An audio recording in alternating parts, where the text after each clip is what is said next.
أشهد أن لا إله إلا الله وحده لا شريك له وأشهد أن محمدا عبده ورسوله أما بعد فأعوذ بالله من الشيطان الرجيم بسم الله الرحمن الرحيم الحمد لله رب العالمين الرحمن الرحيم مالك يوم الدين إياك نعبد وإياك نستعين اهدنا الصراط المستقيم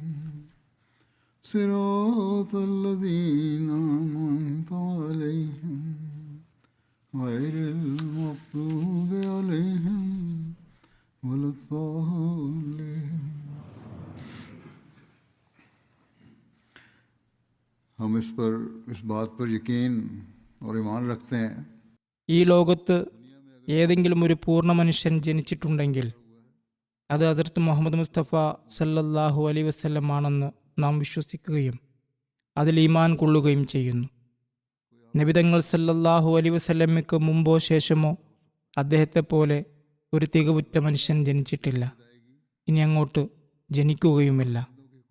അള്ളാഹുവിനോടുള്ള കടമകൾ നിറവേറ്റുന്നതിലും അള്ളാഹുവിൻ്റെ അടിയാറുകളുടെ കടമകൾ നിറവേറ്റുന്നതിലും എല്ലാ സ്വഭാവങ്ങളിലും എല്ലാ മാനുഷിക ഗുണങ്ങളുടെയും ഏറ്റവും ഉന്നതമായ മാനദണ്ഡങ്ങൾ നബി തിരുമേനി സല്ലല്ലാഹു അലൈഹി വസല്ലമയുടെ വ്യക്തിത്വത്തിൽ സമ്മേളിച്ചിരുന്നു. ഏതൊരു സ്വഭാവ ഗുണമെടുത്ത് പരിശോധിച്ചാലും അതിൽ മറ്റൊരു മനുഷ്യരിലും മുമ്പും നിലവിലും ഇല്ലാത്തതും ഭാവിയിലുണ്ടാകാൻ തരമില്ലാത്തതുമായ ഉന്നതമായ നിലവാരം നിബിധങ്ങളിൽ നിലനിൽക്കുന്നു. ഈ ഗുണങ്ങളിലും സ്വഭാവങ്ങളിലും പെട്ട ഒന്നാണ് വിനയവും എളിമയും. അതിൻ്റെ ഏറ്റവും ഉന്നതമായ മാതൃക അദ്ദേഹത്തിൽ കാണപ്പെടുന്നു. തൻ്റെ അനുയായികൾക്കും വിനയമെന്ന സ്വഭാവം എപ്പോഴും ജീവിതത്തിൻ്റെ ഭാഗമാക്കാൻ ഒരു സത്യവിശ്വാസി ശ്രമിക്കണമെന്ന് അദ്ദേഹം എപ്പോഴും ഉപദേശം നൽകിയിരുന്നു. നബി തിരുമേനി സല്ലല്ലാഹു അലൈഹി വസല്ലമയുടെ ഈ ഉന്നതമായ സ്വഭാവത്തെക്കുറിച്ച് അള്ളാഹു പരിശുദ്ധ ഖുർആനിൽ കുൽ ഇന്നമാ അന ബശറും മിത്ലുക്കും എന്ന വാക്കുകളിലൂടെ പ്രഖ്യാപിക്കാൻ പറഞ്ഞു. അതായത്, ഞാൻ നിങ്ങളെപ്പോലെയുള്ള ഒരു മനുഷ്യൻ മാത്രമാണെന്ന് നീ അവരോട് പറയുക. അള്ളാഹു അദ്ദേഹത്തിന് അവസാനത്തേതും സമ്പൂർണവുമായ ശരീഅത്ത് കൊണ്ടുവരുന്ന നബി എന്ന പദവി നൽകിയിട്ടും ഞാനൊരു മനുഷ്യനാണെന്നും വിനയാനിതനായ ഒരു മനുഷ്യനാണെന്നും പ്രഖ്യാപിക്കാൻ അദ്ദേഹത്തോട് കൽപ്പിച്ചു. ഏതായാലും ഈ വിഷയത്തിൽ ഇന്ന് ഞാൻ ചില ഹദീസുകളും ഹസ്രത്ത് മസീഹ് മൗഊദ് അലൈഹി സ്വലാത്തു വസ്സലാമിൻ്റെ ഉദ്ധരണികളും സമർപ്പിക്കും. അതിലൂടെ വിവിധ സന്ദർഭങ്ങളിൽ അദ്ദേഹത്തിൻ്റെ ഈ സ്വഭാവം വെളിവാകുന്നു.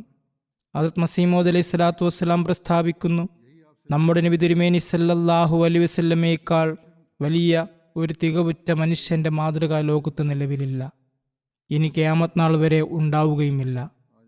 എന്നിട്ട് നോക്കുക, അധികാരപരമായ മുഅ്ജിസത്തുകൾ ലഭിച്ചിട്ടും നിബിധങ്ങളിൽ എപ്പോഴും ദാസത്വം തന്നെയായിരുന്നു മുഴച്ചു നിന്നിരുന്നത്.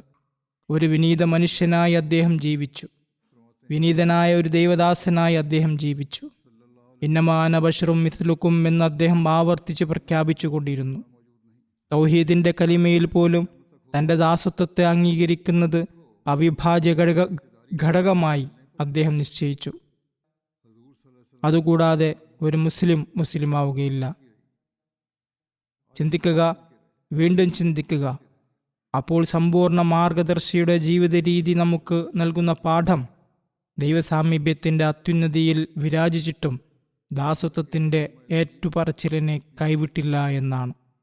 എന്നിരിക്കെ മറ്റാരെങ്കിലും അങ്ങനെയൊക്കെ വിചാരിക്കുന്നതും അത്തരം കാര്യങ്ങൾ മനസ്സിൽ കൊണ്ടുവരുന്നതും നിസ്സാരവും വ്യർത്ഥവുമാണ്. പിന്നീട് അദ്ദേഹം പ്രസ്താവിക്കുന്നു, വെറും വീമ്പ് പറച്ചിലും അനാവശ്യമായ അഹങ്കാരവും വീരവാദവും വർജിക്കേണ്ടതുണ്ട്. വിനയവും താഴ്മയും കൈക്കൊള്ളുമാറാകണം. നോക്കുക, യഥാർത്ഥത്തിൽ എല്ലാവരെക്കാളും വലിയവനും ആദരവിനാർഹനുമായ നബി തിരുമേനി സല്ലല്ലാഹു അലൈഹി വസല്ലമയുടെ വിനയത്തിൻ്റെയും താഴ്മയുടെയും ഒരു മാതൃക ഖുർആനിൽ നിലവിലുണ്ട്. ഒരു അന്ധൻ നബി തിരുമേനി സല്ലല്ലാഹു അലൈഹി വസല്ലമയുടെ സന്നിധിയിൽ വന്ന് ഖുർആൻ പഠിക്കാറുണ്ടായിരുന്നു എന്ന് രേഖപ്പെട്ടിട്ടുണ്ട്.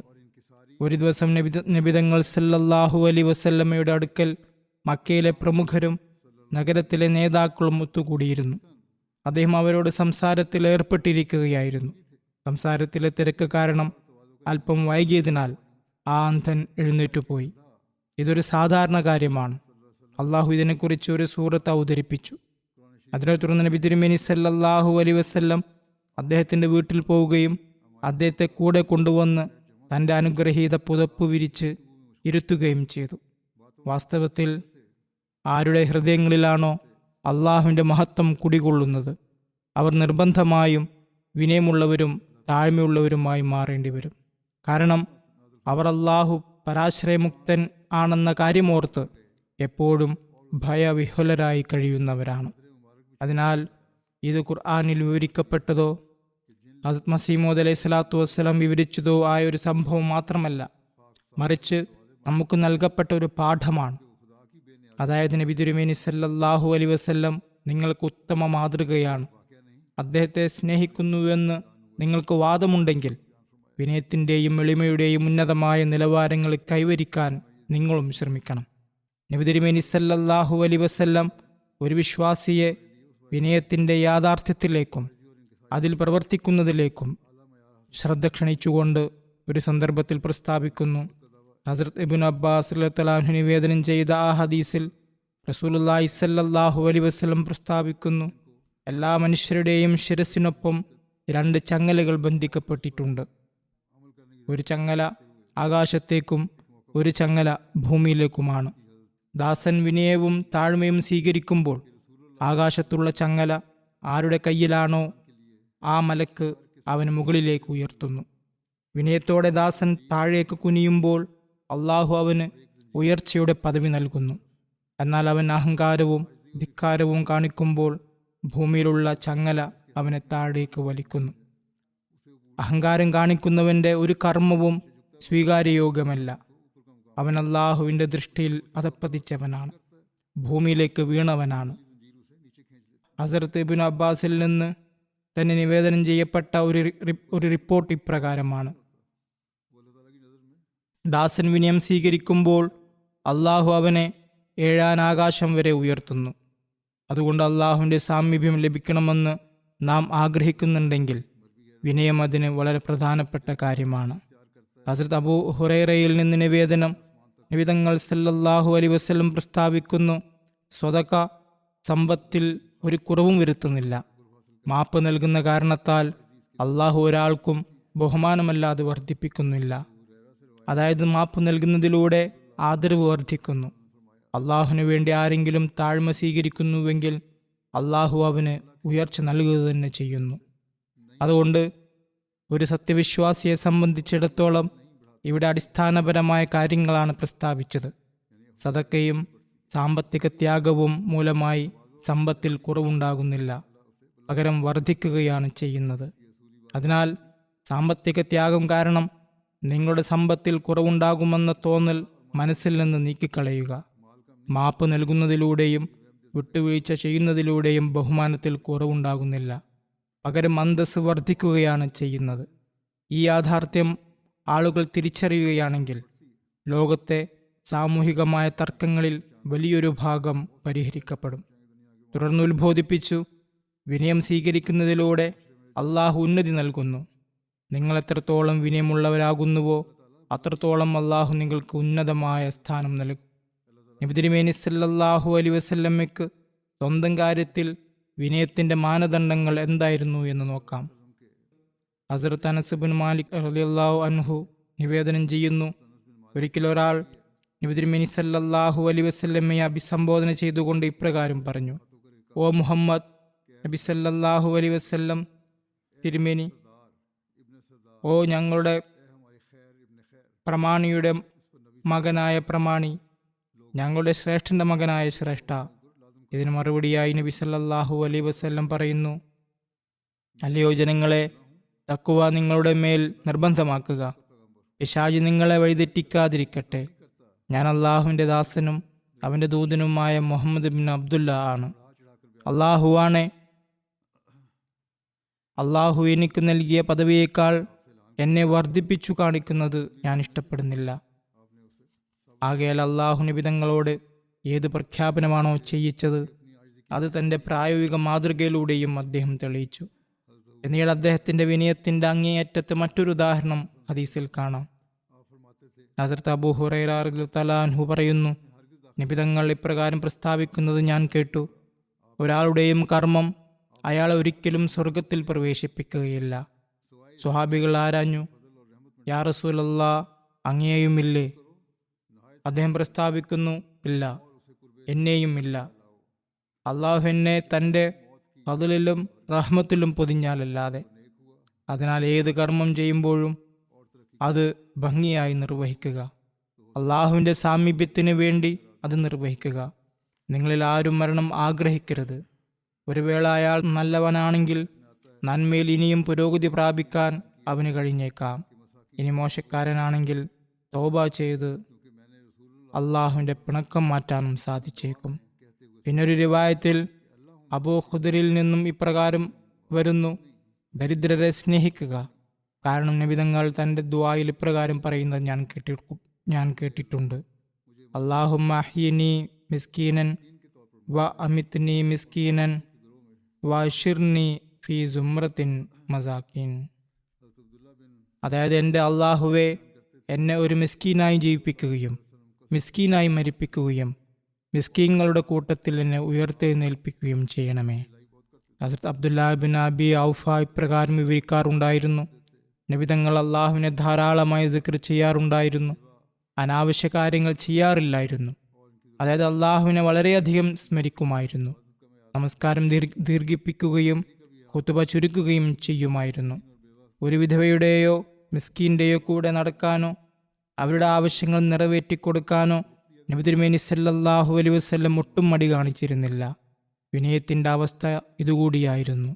ഇബാദത്തിൻ്റെ മാനദണ്ഡങ്ങൾ ഒരു വശത്തുണ്ടായിരുന്നെങ്കിലും വിനയത്തിൻ്റെ അവസ്ഥ ഇപ്രകാരമായിരുന്നു: ഏതൊരു മിസ്കീൻ്റെയോ വിധവയുടെയോ കാര്യങ്ങൾ കേൾക്കാൻ പൂർണ്ണമായ സമാധാനത്തോടും സഹനത്തോടും കൂടി അദ്ദേഹം സമയം നൽകുമായിരുന്നു. ഹസ്രത്ത് അനസ് ബിൻ മാലിക് റളിയല്ലാഹു അൻഹു പ്രസ്താവിക്കുന്നു, മദീനയിലെ ദാസിമാരിൽപ്പെട്ട ഒരു ദാസി തൻ്റെ ആവശ്യങ്ങൾക്കായി നിബിതങ്ങളുടെ കൈ പിടിച്ച് അവൾ ആഗ്രഹിക്കുന്നിടത്തേക്ക് അദ്ദേഹത്തെ കൊണ്ടുപോകുമായിരുന്നു.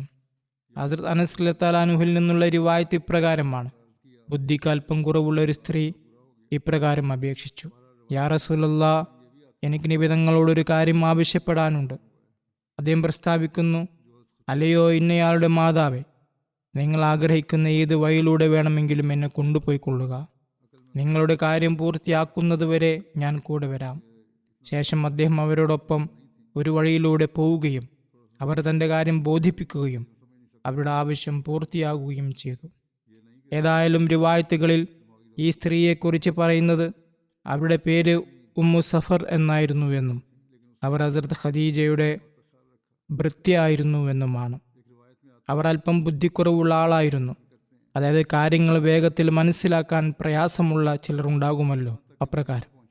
അതിനർത്ഥം ബുദ്ധിപരമായി വൈകല്യമെന്നല്ല, മറിച്ച് അത്ര വലിയ വിവേകമില്ലാത്തവർ എന്നായിരുന്നു. എങ്കിലും നബി തിരുമേനി സല്ലല്ലാഹു അലൈഹി വസല്ലം അവരുടെ വികാരങ്ങളെ മാനിച്ചു. മറ്റൊരു റിവായത്തിൽ അദീ ഇബ്നു ഹാത്തിം റളിയല്ലാഹു അൻഹു പ്രസ്താവിക്കുന്നു: ഞാൻ നബിതങ്ങളുടെ അടുത്തേക്ക് പുറപ്പെട്ടു. മദീനയിലെത്തി മസ്ജിദിൽ പ്രവേശിച്ച് നബിതങ്ങളുടെ സന്നിധിയിൽ ഹാജരായി സലാം പറഞ്ഞു. നബിതങ്ങൾ ചോദിച്ചു: താങ്കൾ ആരാണ്? ഞാൻ പറഞ്ഞു: ഞാൻ അദീ ഇബ്നു ഹാത്തിമാണ്. നബിതങ്ങൾ എഴുന്നേൽക്കുകയും എന്നെ തൻ്റെ വീട്ടിലേക്ക് കൊണ്ടുപോവുകയും ചെയ്തു. വഴിമധ്യേ ഒരു വൃദ്ധയായ സ്ത്രീ വരികയും ഒരുപാട് സമയം അദ്ദേഹത്തോട് തൻ്റെ ആവശ്യം ബോധിപ്പിക്കുകയും ചെയ്തു. നബി തിരുമേനി സല്ലല്ലാഹു അലൈഹി വസല്ലം അവർക്ക് വേണ്ടി അവിടെ തന്നെ നിന്നു. അദീ ഇബ്നു ഹാത്തിം പറയുന്നു: ഞാൻ എൻ്റെ മനസ്സിൽ പറഞ്ഞു, ഈ വ്യക്തി ഒരു രാജാവാകാൻ വഴിയില്ല. രാജാക്കന്മാർ ഇപ്രകാരം പാവപ്പെട്ടവർക്ക് വേണ്ടി നിൽക്കാറില്ല. രാജാക്കന്മാരിൽ ഇത്തരം സ്വഭാവം ഉണ്ടാകാറില്ല. പിന്നീട് നബി തിരുമേനി സല്ലല്ലാഹു അലൈഹി വസല്ലം എന്നെയും കൊണ്ട് തൻ്റെ ഭവനത്തിൽ പ്രവേശിച്ചു. ശേഷം ഒരു കട്ടിയുള്ള മെത്തയെടുത്ത് എൻ്റെ നേരെ ഇട്ടു തന്നിട്ട് പറഞ്ഞു, ഇതിലിരിക്കൂ. വീട്ടിലുണ്ടായിരുന്ന ഒരു കുഷ്യൻ അദ്ദേഹം ആ അതിഥിക്ക് നൽകി. ഞാൻ അപേക്ഷിച്ചു, അങ്ങ് തന്നെ ഇതിലിരുന്നാലും. അദ്ദേഹം പറഞ്ഞു, അല്ല, നീ തന്നെ ഇരിക്കൂ. അവസാനം ഞാൻ അതിലിരിക്കുകയും അദ്ദേഹം തറയിൽ ഇരിക്കുകയും ചെയ്തു. ഞാൻ എൻ്റെ മനസ്സിൽ പറഞ്ഞു, ഇതൊരിക്കലും രാജാക്കന്മാരുടെ സ്വഭാവമല്ല. ഇതൊക്കെ അങ്ങേയറ്റം വിനയമുള്ള ഒരു മനുഷ്യൻ്റെ കാര്യങ്ങളാണ്. ആ പുണ്യാത്മാവ് കുട്ടികളോടും സ്നേഹവും വിനയവും പ്രകടിപ്പിച്ചിരുന്നു. സലാം പറയുന്നതിൽ അവരോട് അദ്ദേഹം മുൻകടക്കുമായിരുന്നു. അത് അനസ് റളിയല്ലാഹു അൻഹു പ്രസ്താവിക്കുന്നു, നബിതങ്ങൾ അൻസാരികളുടെ അടുക്കൽ പോകുമ്പോൾ അവരുടെ കുട്ടികൾക്ക് സലാം പറയുകയും അവരുടെ തലയിൽ കൈ തടവുകയും അവർക്ക് വേണ്ടി ദുആ ചെയ്യുകയും ചെയ്യുമായിരുന്നു. ഹസ്രത്ത് ഇബ്നു മസ്ഊദ് പ്രസ്താവിക്കുന്നു, ഒരിക്കൽ ഒരാൾ നബി തിരുമേനി സല്ലല്ലാഹു അലൈഹി വസല്ലമയുടെ സന്നിധിയിൽ ഹാജരായി. തിരുനബി സല്ലല്ലാഹു അലൈഹി വസല്ലം സംസാരിച്ചപ്പോൾ അദ്ദേഹത്തിൻ്റെ ഗാംഭീര്യം കാരണം അയാളുടെ തോളുകൾ വിറകൊള്ളാൻ തുടങ്ങി. അദ്ദേഹം അയാളോട് പറഞ്ഞു, പരിഭ്രമിക്കാതെ, ഞാനൊരു രാജാവല്ല, ഉണക്കിറച്ചി കഴിക്കാറുണ്ടായിരുന്നു ഒരു സ്ത്രീയുടെ മകൻ മാത്രമാണ്. ഉണക്കിറച്ചി കഴിക്കാറുണ്ടായിരുന്ന ഒരു സ്ത്രീയുടെ മകൻ മാത്രമാണ് ഞാൻ. ഹദ്റത്ത് മസീഹ് മൗഊദ് അലൈഹി സ്വലാത്തു വസ്സലാം പ്രസ്താവിക്കുന്നു, നോക്കുക, നമ്മുടെ നബി തിരുമേനി സല്ലല്ലാഹു അലൈഹി വസല്ലമയുടെ വിജയങ്ങൾ മുമ്പുള്ള എല്ലാ അമ്പിയാക്കളിലും സമാനതകളില്ലാത്തതായിരുന്നു. എങ്കിലും അള്ളാഹു അദ്ദേഹത്തിന് ഏതൊക്കെ വിജയങ്ങൾ നൽകിയോ അതനുസരിച്ച് അദ്ദേഹം കൂടുതൽ വിനയം സ്വീകരിച്ചു പോന്നു. ഒരിക്കൽ ഒരാളെ അദ്ദേഹത്തിൻ്റെ സന്നിധിയിൽ പിടിച്ചുകൊണ്ടുവന്നു.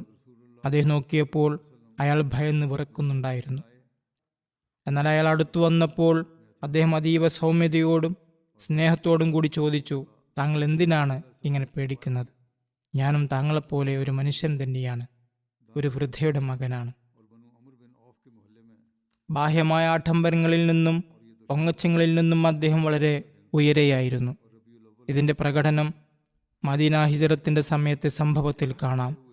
പലതവണ നാം അത് കേട്ടിട്ടുണ്ട്. ഹിജ്റ സമയത്ത് നിബിതങ്ങൾ മദീനയിലെത്തിയപ്പോൾ ഇതറിഞ്ഞ മുസ്ലിങ്ങൾ ആയുധങ്ങളുമായി ഹറയുടെ മൈതാനത്ത് നിബിതങ്ങളെ സ്വീകരിക്കാൻ വന്നു. അദ്ദേഹം അവരോടൊപ്പം വലതുഭാഗത്തേക്ക് തിരിയുകയും ബനു അംർ ബിൻ ഔഫിന്റെ പ്രദേശത്തിൽ അവരോടൊപ്പം ഇറങ്ങുകയും ചെയ്തു. അത് റബീഉൽ അവ്വൽ മാസത്തിലെ ഒരു തിങ്കളാഴ്ചയായിരുന്നു. ഹസ്രത്ത് അബൂബക്കർ ആളുകളെ കാണാൻ വേണ്ടി എഴുന്നേറ്റ് നിന്നു. നിബിതങ്ങൾ നിശബ്ദനായിരുന്നു. അൻസാരികളിൽ നിബിതങ്ങളെ മുമ്പ് കണ്ടിട്ടില്ലാത്തവർ വരികയും ഹസ്രത്ത് അബൂബക്കറിന് സലാം പറയുകയും ചെയ്തു. അങ്ങനെയിരിക്കെ വെയിൽ നിബിതങ്ങളുടെ മേൽ പതിക്കാൻ തുടങ്ങി. അപ്പോൾ ഹസ്രത്ത് അബൂബക്കർ എഴുന്നേറ്റ് തൻ്റെ പുതപ്പ് കൊണ്ട് നബി തിരുമേനി സല്ലല്ലാഹു അലൈഹി വസല്ലമയ്ക്ക് തണൽ വിരിച്ചു. ആ സമയത്താണ് ആളുകൾ റസൂലുള്ളാഹി സല്ലല്ലാഹു അലൈഹി വസല്ലമയെ തിരിച്ചറിഞ്ഞത്. ഹസ്രത്ത് ഇബ്നു അബ്ബാസിൽ നിന്നുള്ള റിവായത്ത് ഇപ്രകാരമാണ്. ഹസ്രത്ത് ഉമർ മിമ്പറിൽ നിന്നുകൊണ്ട് ഇപ്രകാരം പറയുന്നത് അദ്ദേഹം കേട്ടു. നബി തിരുമേനി സല്ലല്ലാഹു അലൈഹി വസല്ലം പ്രസ്താവിക്കുന്നത് ഞാൻ കേട്ടു. നസ്രാണികൾ ഇബ്നു മറിയമിൻ്റെ കാര്യത്തിൽ അതിശയോക്തി കാണിച്ചതുപോലെ എൻ്റെ കാര്യത്തിൽ നിങ്ങൾ അതിശയോക്തി കാണിക്കരുത്. ഞാൻ അള്ളാഹുവിൻ്റെ ഒരു ദാസൻ മാത്രമാണ്. അതുകൊണ്ട് അള്ളാഹുവിൻ്റെ ദാസനെന്നും അവൻ്റെ റസൂലെന്നും നിങ്ങൾ പറയുക. അതുപോലെ അലി ബിൻ ഹസൻ തൻ്റെ പിതാവിൽ നിന്ന് നിവേദനം ചെയ്യുന്നു, ഇസ്ലാമിനോടുള്ള സ്നേഹം കാരണം ഞങ്ങളെ സ്നേഹിക്കുക. കാരണം നബിതങ്ങൾ എന്നോട് പറയുകയുണ്ടായി, എൻ്റെ പദവിയെയും സ്ഥാനത്തെയും യാഥാർത്ഥ്യത്തെക്കാൾ അധികമായി വർണ്ണിക്കരുത്. കാരണം അള്ളാഹു എന്നെ റസൂൽ ആക്കുന്നതിനു മുമ്പ് എൻ്റെ ദാസനാക്കിയിട്ടുണ്ട്. നബി തിരുമേനി സല്ലല്ലാഹു അലൈഹി വസല്ലം പ്രസ്താവിച്ചു, ഇസ്ലാമിനോടുള്ള സ്നേഹം കാരണം സ്നേഹിക്കുക. മുത്തരീഫ് വിവരിക്കുന്നു, അദ്ദേഹത്തിൻ്റെ പിതാവ് പറഞ്ഞത് ഇപ്രകാരമാണ്: ഞാൻ ബനു ആമിർ പ്രതിനിധി സംഘത്തോടൊപ്പം നബിതങ്ങളുടെ അടുക്കൽ പോയി. ഞങ്ങൾ അപേക്ഷിച്ചു, അങ്ങ് ഞങ്ങളുടെ നേതാവാണ്. അദ്ദേഹം പ്രതിവചിച്ചു, നേതാവ് അള്ളാഹു തബാറക വ തആല ആണ്. ഞങ്ങൾ അപേക്ഷിച്ചു, അങ്ങ് ഞങ്ങളിൽ ഫള് കൊണ്ട് ഏറ്റവും മികച്ചവനും ഉപകാരം ചെയ്യുന്നതിൽ ഏറ്റവും മഹാനുമാണ്. അദ്ദേഹം പറഞ്ഞു, നിങ്ങൾ വന്ന കാര്യം പറയുക, അല്ലെങ്കിൽ പറഞ്ഞു, നിങ്ങളുടെ കാര്യങ്ങൾ പറയുക. പിശാച് നിങ്ങളെ തൻ്റെടികളാക്കാതിരിക്കട്ടെ. ഇതാണ് നിബിതങ്ങളുടെ വിനയത്തിൻ്റെ നിലവാരം. അപ്പോൾ തന്നെ തടഞ്ഞുകൊണ്ട് പറഞ്ഞു, ഈ സംസാരങ്ങൾ വിടുക. ഇത് നിങ്ങളിൽ പിന്നീട് ചില കുഴപ്പങ്ങൾ ഉണ്ടാകാതിരിക്കട്ടെ. നിങ്ങൾ ഏത് ലക്ഷ്യത്തിനാണോ വന്നത് അത് പറയുക. എനിക്ക് വേണ്ടി തെറ്റായ തരത്തിലുള്ള സംസാരങ്ങൾ നടത്തരുത്. വാസ്തവത്തിൽ നിബിധങ്ങൾക്ക് വേണ്ടി ഉപയോഗിക്കപ്പെട്ട ആ പ്രശംസാ വചനങ്ങൾ ശരിയായിരുന്നുവെങ്കിലും അദ്ദേഹം അത് വിലക്കുകയുണ്ടായി. ഹസരത്ത് റബിയ ബിൻ മുഅവ്വദ് ബിൻ അഫ്ര വിവരിക്കുന്നു, എൻ്റെ കല്യാണം കഴിഞ്ഞ് ഭർത്തൃ വീട്ടിലേക്ക് പോകുന്ന സമയത്ത് നബി തിരുമേനി സല്ലല്ലാഹു അലൈഹി വസല്ലം എൻ്റെ അടുത്ത് അകത്തേക്ക് എഴുന്നള്ളി. നിങ്ങൾ എൻ്റെ അടുത്ത് ഇരിക്കുന്നത് പോലെ അദ്ദേഹം എൻ്റെ മെത്തയിലിരുന്നു. അപ്പോൾ ഞങ്ങളുടെ ചില പെൺകുട്ടികൾ ദഫ് മുട്ടാൻ തുടങ്ങുകയും ബദർ യുദ്ധത്തിൽ കൊല്ലപ്പെട്ട ഞങ്ങളുടെ പൂർവികരുടെ സ്തുതി പാടുകയും ചെയ്തു. ആ വരികൾക്കിടയിൽ ഒരു പെൺകുട്ടി പാടി, നാളെ എന്ത് സംഭവിക്കുമെന്ന് അറിയുന്ന ഒരു നബി നമ്മുടെ ഇടയിലുണ്ട്.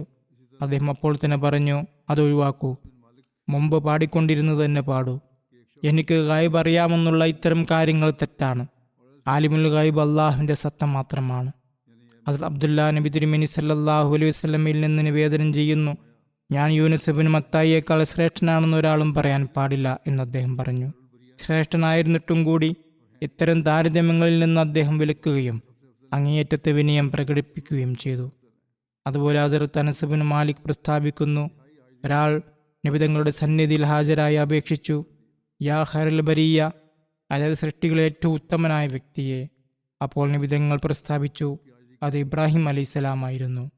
തീർച്ചയായും നിബിധങ്ങൾ സൃഷ്ടികുലോത്തമനായിരുന്നു, ആണുതാനും. സൃഷ്ടികളിലും പ്രവാചകന്മാരിലും ഏറ്റവും ശ്രേഷ്ഠനും അദ്ദേഹം തന്നെയാണ്. എങ്കിലും അങ്ങേയറ്റത്തെ വിനയാതിരേകത്താൽ അദ്ദേഹം അത് ഹസ്രത്ത് ഇബ്രാഹിമിലേക്ക് ചേർത്ത് പറഞ്ഞു. അദ്ദേഹത്തിൻ്റെ വിനയത്തിൻ്റെ മറ്റൊരു ഉദാഹരണം ഇപ്രകാരമാണ്. ഹസ്രത്ത് ഉമർ ബിൻ ഖത്താബ് റളിയല്ലാഹു അൻഹു പ്രസ്താവിക്കുന്നു, ഒരിക്കലും ഒരാൾ നബി തിരുമേനി സല്ലല്ലാഹു അലൈഹി വസല്ലമയെ 3 തവണ വിളിച്ചു. ഓരോ തവണയും അദ്ദേഹം ലബ്ബേക്ക് ലബ്ബേക്ക്, അതായത് ഞാൻ ഹാജരാണ് എന്ന് പ്രതിവചിച്ചു. ഏകദേശം അറേബ്യ മുഴുവൻ വിജയിച്ചു കഴിഞ്ഞപ്പോൾ ആ അറബ് ജേതാവ് 1,00,000-ലധികം സഹാബികളോടൊപ്പം ഹജ്ജ് നിർവഹിച്ചു. ആ സമയത്ത് നബി തിരുമേനിയുടെ താഴ്മയുടെ അവസ്ഥയെക്കുറിച്ച് ഹസ്രത്ത് അനസ് ബിൻ മാലിക് പ്രസ്താവിക്കുന്നത് ഇപ്രകാരമാണ്. നബി തിരുമേനി സല്ലല്ലാഹു അലൈഹി വസല്ലം ഒരു സാധാരണ ഇരിപ്പിടമുള്ള ഒട്ടകത്തിലും 4 ദിർഹമിന് തുല്യമായതോ അതിലും കുറഞ്ഞതോ ആയ ഒരു പുതപ്പിലുമാണ് ഹജ്ജ് ചെയ്തത്. അതായത് വളരെ സാധാരണമായ ഒരു പുതപ്പായിരുന്നു അത്. നബി തങ്ങൾ ഇപ്രകാരം പ്രാർത്ഥിച്ചു, അല്ലാഹുമ്മ ഹജ്ജത്തുൻ ലാ റിയാ ഫീഹ വലാ സുമാ, അതായത് എൻ്റെ അള്ളാഹുവേ, ഈ ഹജ്ജ് യാതൊരുവിധ പ്രകടനപരതയും കീർത്തി നേടാനുള്ള ആഗ്രഹവുമില്ലാത്ത ഒന്നാക്കണമേ. ഹസ്രത്ത് മസീഹ് മൗഊദ് അലൈഹി സ്വലാത്തു വസ്സലാം നബി തിരുമേനി സല്ലല്ലാഹു അലൈഹി വസല്ലമയുടെ മദ്ഹിനെക്കുറിച്ചും അദ്ദേഹത്തിൻ്റെ നാമങ്ങളെക്കുറിച്ചും ഇപ്രകാരം പ്രസ്താവിക്കുന്നു. അഹമ്മദ് എന്ന നാമം ജമാലിൻ്റെ വെളിപ്പെടലാണ്. അതിനു പകരമായി മുഹമ്മദ് എന്ന നാമം ജലാലിൻ്റെ വെളിപ്പെടലുമാണ്. നബി തിരുമേനി സല്ലല്ലാഹു അലൈഹി വസല്ലമയ്ക്ക് 2 നാമങ്ങളുണ്ട്. മുഹമ്മദ് എന്ന നാമത്തിൽ മഹബൂബിയത്തിൻ്റെ രഹസ്യമാണുള്ളത്. അതായത് അള്ളാഹുവിൻ്റെ മഹബൂബാണ് നബിതങ്ങൾ. കാരണം അദ്ദേഹം എല്ലാ പ്രശംസകളും സമ്മേളിച്ച വ്യക്തിയാണ്. പരിപൂർണമായ ശാന്തസുന്ദരമായ പ്രശംസകളുടെ സമാഹാരവും പ്രതാപഗരിമയെയും വലിപ്പത്തെയുമാണ് ആഗ്രഹിക്കുന്നത്. അദ്ദേഹം എല്ലാ സ്തുതികളുടെയും സമാഹാരമാണ്. അള്ളാഹുവിൻ്റെ പ്രതാപഗരിമ അദ്ദേഹത്തിൽ വെളിപ്പെടുകയും അദ്ദേഹം അത് പ്രകടിപ്പിക്കുകയും ചെയ്യുമ്പോഴാണ് എല്ലാ സ്തുതികളുടെയും സമാഹാരമായി മാറുന്നത്. അള്ളാഹു അദ്ദേഹത്തിന് നൽകിയിട്ടുള്ള ഉന്നതമായ പദവിയും പ്രതാപഗരിമയിലൂടെ പ്രകടമാകുന്നു. എന്നാൽ അഹമ്മദ് എന്ന നാമത്തിൽ ആശിഖിയത്തിൻ്റെ രഹസ്യമാണുള്ളത്. പ്രേമിയുടെ വർണ്ണമാണ് അതിൽ മറഞ്ഞിരിക്കുന്നത്. കാരണം ഹാമിദിയത്തിന് വിനയവും പ്രേമപരമായ എളിമയും താഴ്മയും അനിവാര്യമാണ്. ഇതിനെയാണ് ശാന്തസുന്ദരമായ അവസ്ഥ എന്ന് പറയുന്നത്. അഹമ്മദ് എന്ന നാമം ശാന്തസുന്ദരമായ അവസ്ഥയാകാൻ കാരണം അതിൽ ഇഷ്ക് അടങ്ങിയിരിക്കുന്നു എന്നതാണ്. ഈ അവസ്ഥ വിനയത്തെയും താഴ്മയെയും ആഗ്രഹിക്കുന്നു. അദ്ദേഹം പ്രസ്താവിക്കുന്നു, നമ്മുടെ നിബിധങ്ങളിൽ പ്രേമഭാജനത്തിൻ്റെ അവസ്ഥയും ഉണ്ടായിരുന്നു. അത് മുഹമ്മദ് എന്ന നാമത്തിൻ്റെ ആവശ്യമായിരുന്നു. അതായത് നിബിധങ്ങൾ അള്ളാഹുവിൻ്റെ മഹബൂബായിരുന്നു എന്നത് മുഹമ്മദ് എന്ന പേരിൻ്റെ താല്പര്യമായിരുന്നു. കാരണം മുഹമ്മദ് ആയിരിക്കുക എന്നത് എല്ലാ സ്തുതികളും സമ്മേളിച്ചിരിക്കുക എന്നത് പ്രേമഭാജനത്തിൻ്റെ അവസ്ഥ ഉണ്ടാക്കുന്നു. അതുപോലെ നബി തിരുമേനിയിൽ മുഹിബ്ബിയത്തിൻ്റെ അവസ്ഥയും ഉണ്ടായിരുന്നു. അത് അഹമ്മദ് എന്ന പേരിൻ്റെ താല്പര്യമായിരുന്നു. അതായത് അഹമ്മദ് എന്ന നാമത്തിൻ്റെ തേട്ടം അദ്ദേഹം സ്നേഹിക്കാനുള്ള കഴിവുള്ളവനായിരിക്കുക എന്നതായിരുന്നു. കാരണം ഒരു ഹാമിദിന് മുഹിബ് ആയിരിക്കുക എന്നത് അത്യാവശ്യമാണ്. ഒരാൾ മറ്റൊരാളെ സത്യസന്ധമായും പരിപൂർണമായും പ്രശംസിക്കുന്നത് അയാൾ സ്നേഹിതനോ പ്രേമിയോ ആകുമ്പോൾ മാത്രമാണ്. സ്നേഹിതനും പ്രേമിയുമായിരിക്കാൻ വിനയം അനിവാര്യമാണ്. ഒരാളുടെ പ്രേമിയാകാൻ വിനയം കാണിക്കൽ അത്യാവശ്യമാണ്. ഗാംഭീര്യം കാണിച്ചതുകൊണ്ട് അനുരാഗം വെളിപ്പെടുകയില്ല. ഈ ശാന്തസുന്ദരമായ അവസ്ഥയാണ് അഹമ്മദിയത്തിന്റെ യാഥാർത്ഥ്യത്തിന് അനിവാര്യമായിരിക്കുന്നത്. മുഹമ്മദ് എന്ന നാമത്തിൽ മറിഞ്ഞിരിക്കുന്ന പ്രേമഭാജനത്തിന്റെ അവസ്ഥ സ്വഹാബികളിലൂടെയാണ് വെളിപ്പെട്ടത്. അപമാനിക്കുന്നവരും ധിക്കാരികളുമായ ആളുകളെ ദൈവത്തിന്റെ പ്രേമഭാജനമായിരുന്ന നിബിതങ്ങളുടെ പ്രതാപഗരിമ തലകൊയ്തു. അദ്ദേഹം അള്ളാഹുവിന്റെ പ്രേമഭാജനമായിരുന്നതിനാൽ അള്ളാഹു തന്റെ പ്രതാപഗരിമ കാണിച്ചു. സ്വഹാബികളിലൂടെ ഈ പ്രതാപഗരിമ വെളിപ്പെടുത്തുകയും ശത്രുക്കളെ സംഹരിക്കുകയും ചെയ്തു. പിന്നെ ഇതിനെക്കുറിച്ച് കൂടുതൽ വിശദീകരിച്ചുകൊണ്ട് ഒരിടത്ത് അദ്ദേഹം പ്രസ്താവിക്കുന്നു, നിബിതങ്ങളുടെ അനുഗ്രഹീത നാമങ്ങളിലുള്ള ഒരു രഹസ്യമെന്തെന്നാൽ മുഹമ്മദ്, അഹമ്മദ് എന്നീ രണ്ട് നാമങ്ങളിലും വ്യത്യസ്തങ്ങളായ രണ്ട് ശ്രേഷ്ഠതകൾ ഉണ്ടെന്നുള്ളതാണ്. മുഹമ്മദ് എന്ന നാമം പ്രതാപഗരിമയെയും മഹത്വത്തെയുമാണ് ആഗ്രഹിക്കുന്നത്. അത് അങ്ങേയറ്റം പ്രശംസിക്കപ്പെട്ടതാണ്. അതിലൊരു പ്രേമഭാജനത്തിന്റെ വർണ്ണമുണ്ട്. കാരണം പ്രേമഭാജനമാണ് പ്രശംസിക്കപ്പെടുന്നത്. അതിനാൽ അതിൽ പ്രതാപഗരിമയുടെ വർണ്ണമുണ്ടാകേണ്ടത് അത്യാവശ്യമാണ്. എന്നാൽ അഹമ്മദ് എന്ന നാമം തന്നിൽ ഒരു പ്രേമിയുടെ വർണ്ണം ഉൾക്കൊള്ളുന്നു. കാരണം പ്രശംസിക്കുക എന്നത് പ്രേമിയുടെ ജോലിയാണ്. അവൻ തൻ്റെ പ്രേമഭാജനത്തെയും സ്നേഹിതനെയും പ്രശംസിച്ചുകൊണ്ടിരിക്കും. അതിനാൽ മുഹമ്മദ് പ്രേമഭാജനം എന്ന നിലയിൽ പ്രതാപഗരിമയെയും മഹത്വത്തെയുമാണ് ആഗ്രഹിക്കുന്നതെങ്കിൽ, അതേപ്രകാരം തന്നെ അഹമ്മദ് പ്രേമി എന്ന നിലയിൽ എളിമയെയും വിനയത്തെയുമാണ് ആഗ്രഹിക്കുന്നത്. അഹമ്മദ് എന്ന ഈ രണ്ടാമത്തെ നാമത്തിൽ നിന്നാണ് വിനയത്തിൻ്റെയും എളിമയുടെയും ഗുണം വെളിപ്പെടുന്നത്. ഇതിലടങ്ങിയിരിക്കുന്ന രഹസ്യം അദ്ദേഹത്തിൻ്റെ ജീവിതം രണ്ട് ഭാഗങ്ങളായി വിഭജിക്കപ്പെട്ടു എന്നതാണ്. നിബിതങ്ങൾ സല്ലല്ലാഹു അലൈഹി വസല്ലമയുടെ ജീവിതത്തിന് രണ്ട് ഭാഗങ്ങളുണ്ടായിരുന്നു. ഒന്ന് 13 വർഷക്കാലത്തെ മക്ക ജീവിതവും 2 10 വർഷക്കാലത്തെ മദീന ജീവിതവും. മക്കയിലെ ജീവിതത്തിൽ അഹമ്മദ് എന്ന നാമത്തിൻ്റെ ബഹിർസ്ഫുരണമായിരുന്നു ഉണ്ടായിരുന്നത്. ആ സമയത്ത് നിബിതങ്ങൾ സല്ലല്ലാഹു അലൈഹി വസല്ലമയുടെ രാപ്പകലുകൾ അള്ളാഹുവിൻ്റെ സന്നിധിയിൽ കരഞ്ഞും അപേക്ഷിച്ചും സഹായം തേടിയും ദുആയിലുമാണ് കടന്നുപോയിക്കൊണ്ടിരുന്നത്. വിനയത്തിൻ്റെയും എളിമയുടെയും അങ്ങേയറ്റം മനസ്സിനോട് ബന്ധപ്പെട്ടതായിരുന്നു. പിൽക്കാലത്തെ അവസ്ഥയും ഇതുതന്നെയായിരുന്നുവെങ്കിലും ഇവിടെ ഈ ഒരു ഗുണം മാത്രമാണ് വെളിപ്പെട്ടിരുന്നത്. നിബിതങ്ങളുടെ ജീവിതചര്യകളെക്കുറിച്ച് പൂർണ്ണമായി അറിയുന്ന ഒരാൾക്ക് മക്ക ജീവിതത്തിൽ അദ്ദേഹം നടത്തിയ നമ്രതയും വിലാപവും തൻ്റെ പ്രേമഭാജനത്തെയോ സ്നേഹിതനെയോ അന്വേഷിക്കുന്ന ഒരു പ്രേമിയും ഇതുവരെ നടത്തിയിട്ടില്ലെന്നും ഇനി നടത്താൻ കഴിയില്ലെന്നും അയാൾക്ക് മനസ്സിലാകും. അള്ളാഹുവിനോടുള്ള പ്രേമത്തിൽ എങ്ങനെ വിലയം പ്രാപിച്ച അവസ്ഥയാണ് അവിടെ വെളിപ്പെട്ടത് എന്നതിൻ്റെ ഉദാഹരണമാണ് അദ്ദേഹം നൽകുന്നത്. നിബിതങ്ങളുടെ ജീവിതം മുഴുവൻ ഇതിനാൽ നിറഞ്ഞു നിൽക്കുന്നുവെങ്കിലും പ്രത്യേകിച്ചും ഈ കാലഘട്ടത്തിലെ കാര്യമാണ് പറയുന്നത്. പിന്നെ അദ്ദേഹത്തിൻ്റെ ഈ നമ്രത തനിക്ക് വേണ്ടിയായിരുന്നില്ല, മറിച്ച് ലോകത്തിൻ്റെ അവസ്ഥയെക്കുറിച്ച് പൂർണ്ണമായ അറിവ് കാരണമായിരുന്നു. ദൈവത്തോടുള്ള ആരാധനയുടെ അടയാളങ്ങൾ മറഞ്ഞുപോയതിനാലും അള്ളാഹുവിൽ ഈമാൻ അർപ്പിച്ചതുവഴി അദ്ദേഹത്തിൻ്റെ ആത്മാവിലും പ്രകൃതത്തിലും ഒരു ആനന്ദവും അനുഭൂതിയും ഉണ്ടായിരുന്നതിനാലും പ്രകൃത്യ ലോകത്തെയും ആ ആനന്ദത്തിലും അനുഭൂതിയിലും ആറാടിക്കാൻ അദ്ദേഹം ആഗ്രഹിച്ചു. മറുഭാഗത്ത് ലോകത്തിൻ്റെ അവസ്ഥ നോക്കുമ്പോൾ അവരുടെ കഴിവുകളും പ്രകൃതങ്ങളും വിചിത്രമായ രീതിയിലായിരുന്നു സ്ഥിതി ചെയ്തിരുന്നത്. വലിയ ബുദ്ധിമുട്ടുകളെയും പ്രയാസങ്ങളെയും അഭിമുഖീകരിക്കേണ്ടി വന്നിരുന്നു. ചുരുക്കത്തിൽ ലോകത്തിൻ്റെ ഈ അവസ്ഥയെക്കുറിച്ചോർത്ത് അദ്ദേഹം ദീനവിലാപം നടത്തുമായിരുന്നു. അത് ജീവൻ നഷ്ടപ്പെട്ടു പോകാറായ അവസ്ഥ വരെ എത്തുമായിരുന്നു. ഇതിലേക്ക് സൂചന നൽകിക്കൊണ്ടാണ് അള്ളാഹു പറഞ്ഞത്, ലഅല്ലക ബാഖിഉൻ നഫ്സക അല്ലാ യകൂനു മുഅ്മിനീൻ. അതായത് അവർ സത്യവിശ്വാസികളാകാത്തതിനാൽ നീ നിന്റെ ജീവനെ തന്നെ നശിപ്പിച്ചേക്കുമോ. ഇത് അദ്ദേഹത്തിൻ്റെ നമ്രതയാർന്ന ജീവിതമായിരുന്നു. അഹമ്മദ് എന്ന നാമത്തിൻ്റെ വെളിപ്പെടലുമായിരുന്നു. ആ സമയത്ത് അദ്ദേഹം ഒരു വലിയ ചിന്താധീനതയിലായിരുന്നു. അതിൻ്റെ വെളിപ്പെടൽ മദീന ജീവിതത്തിലും മുഹമ്മദ് എന്ന നാമത്തിൻ്റെ ബഹിർസ്ഫുരണത്തിലും ഉണ്ടായി. ഈ ആയത്തിൽ നിന്ന് അത് വ്യക്തമാകുന്നു. ആദ്യ കാലഘട്ടം അഹമ്മദിൻ്റെ ജീവിതമായിരുന്നു. ഇപ്പോൾ മദീനയിൽ വന്നപ്പോൾ മുഹമ്മദിയ പരിവേഷത്തിൽ വെളിപ്പെട്ടു. മുമ്പ് സൂചിപ്പിച്ചതുപോലെ സ്വഹാബികൾ മുഖേനയും ശത്രുക്കളെ ഉന്മൂലനം ചെയ്തു. ഈ ദുതിവിലാസത്തിൻ്റെ സമയമായെന്ന് ഈ ആയത്തിൽ നിന്ന് വ്യക്തമാകുന്നു. വസ്തഫ്തഹു വഖാബ കുല്ലു ജബ്ബാരിൻ അനീദ്.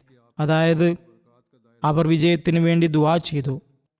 എല്ലാ ധിക്കാരികളും സത്യത്തിൻ്റെ ശത്രുക്കളും പരാജയപ്പെടുകയും നിരാശരാവുകയും ചെയ്തു. മദീനയിൽ വന്ന് ശത്രുക്കൾ വീണ്ടും കഠോരത കാണിച്ചപ്പോൾ അവിടെ മുഹമ്മദിൻ്റെ ദ്യുതിവിലാസമുണ്ടാവുകയും എല്ലാ ശത്രുക്കളും നശിക്കുകയും ചെയ്തു. വസ്തഫ്തഹു വഖാബ കുല്ലു ജബ്ബാരിൻ അനീദ്. അള്ളാഹുവിനോട് വിജയം ചോദിച്ചു. അള്ളാഹു ശത്രുവിന് മേൽ വിജയം നൽകുകയും അദ്ദേഹത്തിൻ്റെ ശത്രുക്കളെ തകർക്കുകയും ചെയ്തു.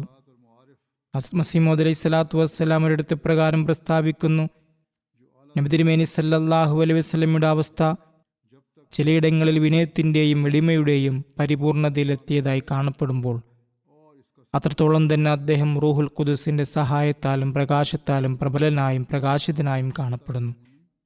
നമ്മുടെ നബി തിരുമേനി സല്ലല്ലാഹു അലൈഹി വസല്ലം തൻ്റെ പ്രായോഗികവും കർമ്മപരവുമായ അവസ്ഥയിലൂടെ കാണിച്ചു തന്നതുപോലെ അദ്ദേഹത്തിൻ്റെ അൻവാറുകളുടെയും ബർക്കത്തുകളുടെയും പരിധി അത്രത്തോളം വിശാലമാണ്. അന്ത്യനാൾ വരെ അതിൻ്റെ മാതൃകയും നിഴലും ദൃശ്യമായി കൊണ്ടിരിക്കും. എപ്പോഴും ഈ മാതൃക തന്നെ കാണപ്പെടും. അതിനാൽ ഈ കാലഘട്ടത്തിലും അള്ളാഹുവിൻ്റെ ഏതൊരു അനുഗ്രഹ കടാക്ഷങ്ങൾ ഇറങ്ങുന്നുണ്ടോ അത് അദ്ദേഹത്തോടുള്ള അനുസരണത്തിലൂടെയും അദ്ദേഹത്തെ പിൻപറ്റുന്നതിലൂടെയും മാത്രമാണ് ലഭിക്കുന്നത്. ഞാൻ സത്യമായും പറയുന്നു, എൻ്റെ അനുഭവത്തിൽ നിന്ന് പറയുകയാണ്, ഒരാൾ നബി തിരുമേനിയെ പിൻപറ്റുന്നതിൽ ലയിച്ചു ചേരുന്നത് വരെ അയാൾക്ക് യഥാർത്ഥ നന്മ ചെയ്യുന്നവനാകാനോ അള്ളാഹുവിൻ്റെ പ്രീതി ലഭിക്കുന്നവനാകാനോ സാധ്യമല്ല. ഉന്നതമായ ആത്മശുദ്ധീകരണത്തിലൂടെ ലഭിക്കുന്ന അനുഗ്രഹങ്ങൾക്കും ബർക്കത്തുകൾക്കും മാരിഫുകൾക്കും ഹക്കായിക്കുകൾക്കും കശ്ഫുകൾക്കും അയാൾ അർഹനാവുകയുമില്ല. ഇതിനുള്ള തെളിവ് അള്ളാഹുവിൻ്റെ ഗ്രന്ഥം തന്നെ നൽകുന്നു. കുല്ലിൻ കുന്തും തുഹിബ്ബൂന അല്ലാഹ ഫത്തബിഊനി യുഹ്ബിബുക്കുമുല്ലാഹ്. അതായത് പറയുക, അല്ലയോ ജനങ്ങളെ, നിങ്ങൾ അള്ളാഹുവിനെ സ്നേഹിക്കുന്നുണ്ടെങ്കിൽ എന്നെ പിൻപറ്റുക. നിങ്ങൾ എന്നെ പിൻപറ്റിയാൽ അള്ളാഹു നിങ്ങളെയും സ്നേഹിക്കുന്നതാണ്. അള്ളാഹുവിൻ്റെ ഈ വാദത്തിൻ്റെ പ്രായോഗികവും ജീവസുറ്റതുമായ തെളിവ് ഞാനാണ്. അദ്ദേഹം പ്രസ്താവിക്കുന്നു, ഇതിൻ്റെ പ്രായോഗിക തെളിവ് ഞാനാണ്. ഞാൻ നബി തിരുമേനിയെ സ്നേഹിക്കുന്നു. അള്ളാഹുവിൻ്റെ അനുഗ്രഹം എൻ്റെ മേൽ ഇറങ്ങിക്കൊണ്ടിരിക്കുന്നു. അള്ളാഹുവിൻ്റെ പ്രിയർക്കും വലിമാർക്കും വേണ്ടി ഖുർആനിൽ നിശ്ചയിക്കപ്പെട്ടിട്ടുള്ള അടയാളങ്ങളിലൂടെ എന്നെ തിരിച്ചറിയുക. ചുരുക്കത്തിൽ നബി തിരുമേനിയുടെ സ്വഭാവ മഹിമ എത്രത്തോളമായിരുന്നുവെന്നാൽ ഒരു വൃദ്ധ സ്ത്രീ അദ്ദേഹത്തിൻ്റെ കൈ പിടിച്ചാൽ പോലും അദ്ദേഹം അവിടെ നിൽക്കുകയും അതീവ ശ്രദ്ധയോടെ അവരുടെ കാര്യങ്ങൾ കേൾക്കുകയും ചെയ്യുമായിരുന്നു. അവർ സ്വയം അദ്ദേഹത്തെ വിട്ടുപോകുന്നതുവരെ അദ്ദേഹം അവർ വിട്ടുപോകുമായിരുന്നില്ല. ഒരു നിവേദനത്തിൽ അദ്ദേഹത്തിൻ്റെ വിനയത്തെയും ലാളിത്യത്തെയും കുറിച്ച് ഇപ്രകാരം വരുന്നു. ഹസ്രത്ത് അനസ് ഇബ്നു മാലിക് പ്രസ്താവിക്കുന്നു, നബിതങ്ങൾ രോഗികളെ സന്ദർശിക്കുമായിരുന്നു, ജനാസയിൽ പങ്കെടുക്കുമായിരുന്നു, കോവർ കഴുതപ്പുറത്ത് യാത്ര ചെയ്യുമായിരുന്നു. സാധാരണ വാഹനമാണെങ്കിലും അദ്ദേഹം കയറുമായിരുന്നു. ഒരു അടിമയുടെ ക്ഷണം പോലും അദ്ദേഹം സ്വീകരിക്കുമായിരുന്നു. ബനോ ഖുറൈളയുടെ യുദ്ധ ദിവസം അദ്ദേഹം ഒരു കഴുതപ്പുറത്തായിരുന്നു. അതിൻ്റെ കടിഞ്ഞാൺ ഈന്തപ്പന നാരുകൊണ്ടുള്ള കയറായിരുന്നു. അതിലെ ജീനി ഈന്തപ്പനത്തോൽ കൊണ്ടുള്ളതായിരുന്നു. അതായത് അത് വളരെ സാധാരണമായിരുന്നു. മറ്റൊരു റിവായത്തിൽ വരുന്നു, ഹസരത്ത് ഉസ്മാൻ ഒരു ഖുതുബയിൽ പ്രസ്താവിച്ചു, അള്ളാഹുവാണ്, യാത്രയിലും അല്ലാതെയും ഞങ്ങൾക്ക് നബിതങ്ങളുടെ സാമീപ്യം ലഭിച്ചിട്ടുണ്ട്. നബി തിരുമേനി സല്ലല്ലാഹു അലൈഹി വസല്ലം ഞങ്ങളിലെ രോഗികളെ സന്ദർശിക്കുമായിരുന്നു, ഞങ്ങളുടെ ജനാസകൾക്കൊപ്പം പോകുമായിരുന്നു. എല്ലാ സ്ഥലങ്ങളിലും എല്ലാ കാര്യങ്ങളിലും അദ്ദേഹം ഞങ്ങളോടൊപ്പം ഉണ്ടായിരുന്നു. അതുപോലെ ഹസ്രത്ത് അബൂ ഹുറൈറ നിവേദനം ചെയ്യുന്നു, നബി തിരുമേനി സല്ലല്ലാഹു അലൈഹി വസല്ലം പ്രസ്താവിച്ചു, ആടിൻ്റെ ഒരു കൈയോ കാലോ കഴിക്കാൻ എന്നെ ക്ഷണിക്കുകയാണെങ്കിൽ ഞാൻ ആ ക്ഷണം തീർച്ചയായും സ്വീകരിക്കും. ആടിൻ്റെ കൈയോ കാലോ എനിക്ക് ഹദിയയായി അയച്ചു തരികയാണെങ്കിൽ ഞാനത് തീർച്ചയായും സ്വീകരിക്കും. അതായത് എത്ര നിസ്സാരമായ കാര്യത്തിനുള്ള ക്ഷണമാണെങ്കിലും സമ്മാനമാണെങ്കിലും അത് അദ്ദേഹം സ്വീകരിക്കുമായിരുന്നു. അത് അനസ് ഇബ്നു മാലിക് റളിയല്ലാഹു അൻഹു പ്രസ്താവിക്കുന്നു, ഒരിക്കൽ അള്ളാഹുവിൻ്റെ നബി തിരുമേനി സല്ലല്ലാഹു അലൈഹി വസല്ലമയെ യവം കൊണ്ടുള്ള റൊട്ടിയും പഴകിയ കൊഴുപ്പും കഴിക്കാനായി ക്ഷണിക്കപ്പെട്ടു. അദ്ദേഹം ആ ക്ഷണം അതീവ സന്തോഷത്തോടെ സ്വീകരിച്ചു. നിബിതങ്ങളുടെ ലളിതമായ ഭക്ഷണശീലത്തെക്കുറിച്ച് ഒരു റിവായത്തിൽ ഇപ്രകാരം വരുന്നു. ഹസരത്ത് അനസ് ഇബ്നു മാലിക് നിവേദനം ചെയ്യുന്നു, ഒരിക്കൽ ഒരു തയ്യൽക്കാരൻ താൻ തയ്യാറാക്കിയ ഭക്ഷണത്തിനായി നിബിതങ്ങളെ ക്ഷണിച്ചു. ഹസരത്ത് അനസ് ഇബ്നു മാലിക് പറയുന്നു, നിബിതങ്ങളോടൊപ്പം ഞാനും ആ ക്ഷണത്തിന് പോയി. നിബിതങ്ങളുടെ മുന്നിൽ അദ്ദേഹം റൊട്ടിയും കുമ്പളങ്ങയുടെ കഷ്ണങ്ങളും ഇറച്ചി കഷ്ണങ്ങളും ഉള്ള ചാറ് സമർപ്പിച്ചു. കുമ്പളങ്ങയും ഇറച്ചിയും ചേർത്ത കറിയായിരുന്നു അത്. നബി തിരുമേനി സല്ലല്ലാഹു അലൈഹി വസല്ലം പാത്രത്തിന്റെ വശങ്ങളിൽ നിന്ന് കുമ്പളങ്ങ തിരഞ്ഞുപിടിച്ച് കഴിക്കുന്നതായും ഇറച്ചി ഒഴിവാക്കുന്നതായും ഞാൻ കണ്ടു. ഹസരത്ത് അനസ് പറയുന്നു, അന്നു മുതൽ ഞാൻ കുമ്പളങ്ങ കഴിക്കാൻ തുടങ്ങുകയും അതിഷ്ടപ്പെടുകയും ചെയ്തു. ഇവിടെ എൻ്റെ അതിഥികൾക്കായി ഒരു കാര്യം കൂടി പറയാം. അവർക്കുള്ള ഒരു പാഠം കൂടിയാണിത്. കാരണം ലങ്കറിൽ പ്രത്യേകിച്ച് ജൽസയുടെ ദിവസങ്ങളിൽ ആലു ഗോഷ്ഠത്തിൽ ഉരുളക്കിഴങ്ങ് ഇടരുത്, ഇറച്ചി മാത്രം ഇട്ട് തന്നാൽ മതി എന്ന് ചിലർ പരാതിപ്പെടാറുണ്ട്. അങ്ങനെയുള്ളവർ നബി തിരുമേനിയുടെ ഈ ഉത്തമ മാതൃക എപ്പോഴും കൺമുന്നിൽ വെക്കേണ്ടതാണ്. ഭക്ഷണം കണക്കനുസരിച്ചാണ് പാകം ചെയ്യുന്നത്. അതിനാൽ ലഭിക്കുന്നത് എന്താണോ അത് കഴിക്കണം. ലഭിക്കുന്നത് പച്ചക്കറിയായാലും ഇറച്ചിക്കറിയായാലും അത് ഇഷ്ടത്തോടെ കഴിക്കണം. വികാരങ്ങളെ മാനിക്കുന്നതിനും വിനയത്തിനുമുള്ള മറ്റൊരു ഉദാഹരണം ഒരു റിവായത്തിൽ പ്രകാരം കാണാം. ഹസ്രത്ത് ജാബിർ ബിൻ അബ്ദുല്ലായിൽ നിന്നുള്ള റിവായത്ത് പ്രകാരമാണ് നബിതങ്ങൾ ഒരു കുഷ്ഠരോഗിയുടെ കൈ പിടിക്കുകയും തൻ്റെ കൂടെ പാത്രത്തിൽ ഭക്ഷണത്തിൽ പങ്കുചേരുകയും ചെയ്തു. ശേഷം പറഞ്ഞു, അള്ളാഹുവിൻ്റെ നാമത്തിൽ അള്ളാഹുൽ ഭരമേൽപ്പിച്ചുകൊണ്ടും തവക്കുൽ ചെയ്തുകൊണ്ടും നിങ്ങൾ കഴിക്കുക. അതുപോലെ ഹസ്രത്ത് ഉസാമ ബിൻ സെയ്ദ് പ്രസ്താവിക്കുന്നു, നബിതങ്ങൾ പതക്കിൽ നിർമ്മിച്ച ഒരു പുതപ്പ് വിരിച്ച കഴുതപ്പുറത്ത് യാത്ര ചെയ്യുകയായിരുന്നു. അപ്പോൾ നബി തിരുമേനി ഹസ്രത്ത് ഉസാമ ബിൻ സെയ്ദിനെ തൻ്റെ പിന്നിലിരുത്തി. തൻ്റെ കൂടെ ആരാണ് ഇരിക്കുന്നത് എന്നതിലൊന്നും അദ്ദേഹം ഒരു കുറവും കണ്ടിരുന്നില്ല. ഹസ്രത്ത് അബ്ദുല്ല ബിൻ അബ്ബാസ് പ്രസ്താവിക്കുന്നു, ഖുർബാനിയുടെ ദിവസം നബിതങ്ങൾ ഫദിൽ ബിൻ അബ്ബാസിനെ തൻ്റെ പിന്നിൽ ഒട്ടകപ്പുറത്തിരുത്തി. അതുപോലെ ഹസ്രത്ത് അനസ് നിവേദനം ചെയ്യുന്നു, നബിതങ്ങൾ മക്കയിൽ പ്രവേശിച്ചപ്പോൾ ആളുകൾ അദ്ദേഹത്തെ കാണാനായി വന്നു.